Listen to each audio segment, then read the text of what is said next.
Fala galera, beleza? Leandro de volta então com a parte 2 do vídeo aí do Schwarza e a UOL tentando te fazer acreditar que a Terra não é plana. Já expliquei na parte um que para mim o título já está errado. Terra plana é questão de crença, questão do que se pode observar, do que se pode provar. Bom, sem delongas então, vamos ouvir mais argumentos aqui e a gente vai respondendo. Vamos lá.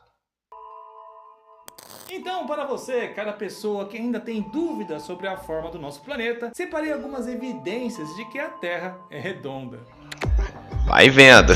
Agora vai ficar bom, hein? Se você já teve a oportunidade de observar navios rumando em direção do horizonte, deve ter percebido que o casco da embarcação parece afundar abaixo do horizonte, seguido pelo resto, até que o mastro seja a última coisa que você avista do navio, até que ele suma por completo. E quando eles retornam, ocorre o contrário. Primeiro você avista o mastro da embarcação se elevar no horizonte, para depois ver o restante.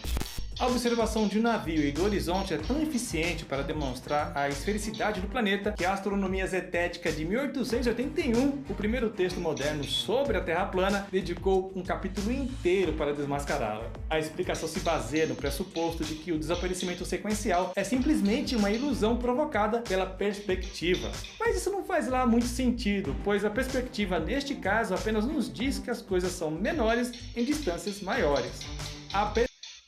Não. Vamos lá. Vamos para os fatos. Sim, aquele livro que ele citou ali, o Astronomia Zetética, é do Samuel Billy Robotham, um livro excelente, que refutou que essa explicação é uma prova cabal de que vivemos em uma bola. Primeiro, Schwarza não quis falar, né?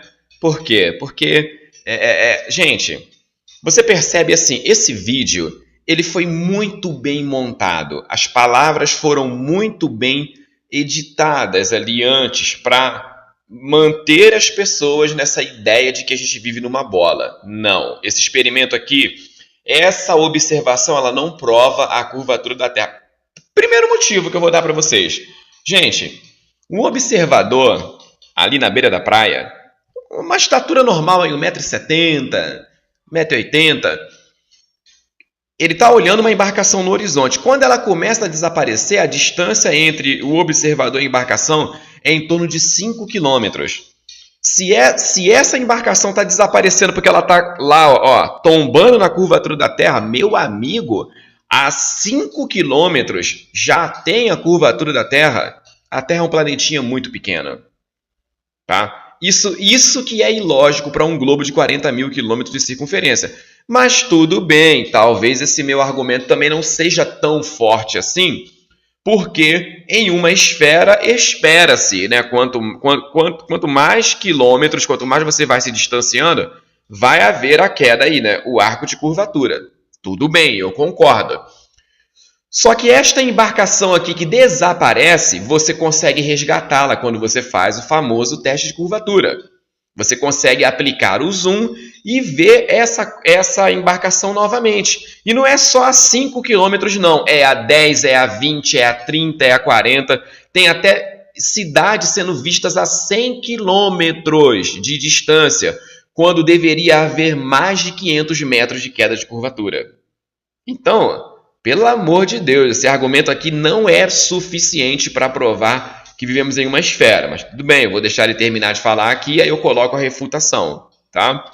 A perspectiva não deveria fazer a parte inferior de um objeto desaparecer antes do topo. Se você quiser provar por conta própria que a perspectiva não é a razão para que os barcos desapareçam com o casco e retornem com o mastro primeiro, pegue um telescópio ou binóculo mesmo e leve com você na próxima vez que for passear no litoral e verá que o navio ainda mergulhará seguindo a curvatura da Terra. Concordo até certo ponto. Se você pegar o binóculo, como eu falei, você vai tornar a ver essa embarcação. A explicação ela não é só perspectiva. A perspectiva é uma das coisas, sim. Você tem um ponto de fuga da visão, que isso também influencia. Os objetos eles tendem a se convergir num ponto de fuga, quando você está olhando para o horizonte. Você não vê isso só no mar, não, tá? Uma estrada ali retinha. Você está dirigindo, o carro te ultrapassa, ele vai desaparecendo ali na sua frente. Ele vai ficando pequenininho e ele desaparece. Ora, a estrada se curvou lá na frente? Não, a estrada continua retinha, o carro desapareceu por causa da perspectiva do ponto de fuga e do ponto de fuga do horizonte, tá? Outra situação. Agora deixa eu colocar o vídeo aqui de novo. A gente vai observar. Eu estou achando melhor colocar o vídeo, não preciso perder muito tempo explicando e tá muito didático aqui, fica melhor a compreensão. Então vamos lá para essa questão do experimento do barquinho. Na segunda milha cairá 32 polegadas, na terceira milha 72 polegadas e assim sucessivamente. A fórmula para calcular a curvatura a partir do nível do mar é 8 vezes a distância de milhas ao quadrado. De outra forma, se o observador se encontra a um ponto superior ao nível da água, a fórmula muda. Então é a seguinte, em um campo da Inglaterra tem um canal artificial de 32 km de comprimento, chamado Gold Pole. Samuel colocou ali um barco com a bandeira a 1 metro e mediu por cima do nível da água. O barco navegou até a distância de 9,6 km em linha reta, desde onde se encontrava o cientista, e este se colocou em meio do canal, com um telescópio que estava a 20 centímetros sobre o nível da água. Samuel usou um telescópio e comprovou que o barco e a bandeira eram perfeitamente visíveis durante todo o trajeto. Se a Terra fosse um globo de 40 mil quilômetros de circunferência, a trigonometria esférica dita diria que a ponta da bandeira, que estava no barco situada a 1,5 metro sobre o nível do mar, ela deveria estar escondida de trás de 3,5 metros de curvatura. Sem dúvida, este não foi o caso e a bandeira pôde ser observada em uma totalidade ao longo de 9,6 quilômetros. Samuel realizou depois outros experimentos similares no canal e concluiu que não havia nenhuma curvatura na superfície terrestre. Hoje em dia tem milhares de vídeos no YouTube replicando este experimento, e todos mostram objetos em uma distância que não poderiam ser visíveis se a Terra fosse uma esfera de 40 mil quilômetros de circunferência. 2. O fotógrafo Yoshua Nowick realizou em maio de 2016 um time-lapse da cidade de Chicago. Ele estava em Guay, São José, Michigan. A distância entre os dois pontos é de 60 milhas. Ou 96 quilômetros. O fotógrafo estava a 1,80 m acima do nível do mar.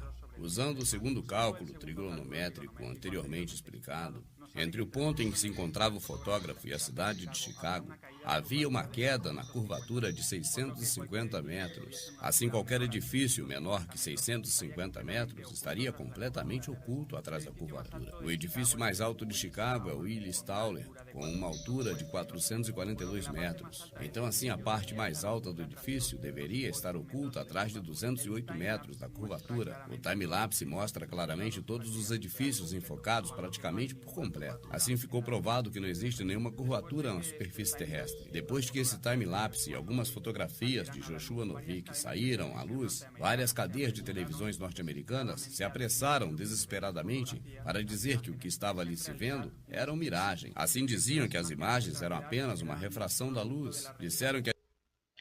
Enfim, então, pessoal, tá mais que refutada essa questão. Esse lance aqui dos 90, quase 100 km, né, de distância, que a cidade de Chicago foi vista, isso aqui, ó, passou lá na rede TV americana, foi um desespero da mídia, porque era um ponto muito favorável para a Terra plana, né?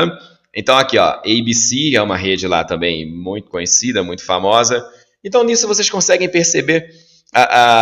Mas, Leandro, poxa, cara, peraí, pô, em pleno século XXI, Terra plana, você está querendo dizer então que existe uma conspiração? Sim, estou querendo dizer que existe uma conspiração. Mas, Leandro, por que nos enganariam sobre o real formato da Terra? Porque o real formato da Terra indica que existe um Criador.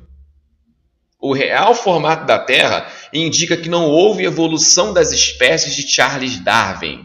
O homem foi criado sobre a Terra, do jeito que ele é hoje. Esse homem que você vê hoje, o nosso homem atual, o homem sempre foi assim. Ele nunca foi algo inferior a isso.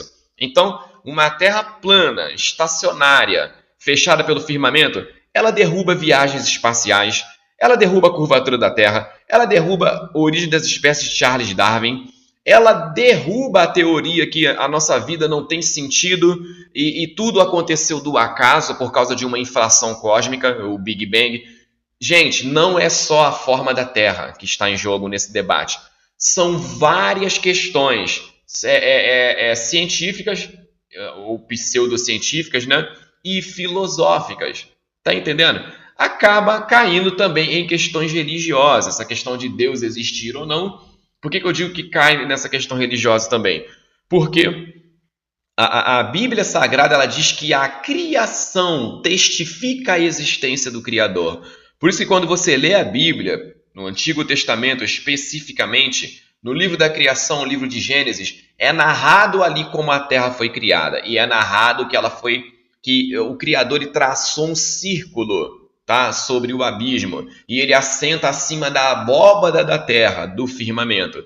Isso nada tem a ver com uma terra tridimensional, portanto esférica, mas sim bidimensional, um círculo plano e estacionário. Então, gente, eu vou ficar por aqui, tem mais argumentos que ele apresenta, faço uma terceira parte, porque eu não quero que o conteúdo fique pesado para vocês. Já está dando 10 minutos de vídeo. Então deixe seu comentário, deixe sua opinião, fique ligado, daqui a pouco a gente volta e tchau!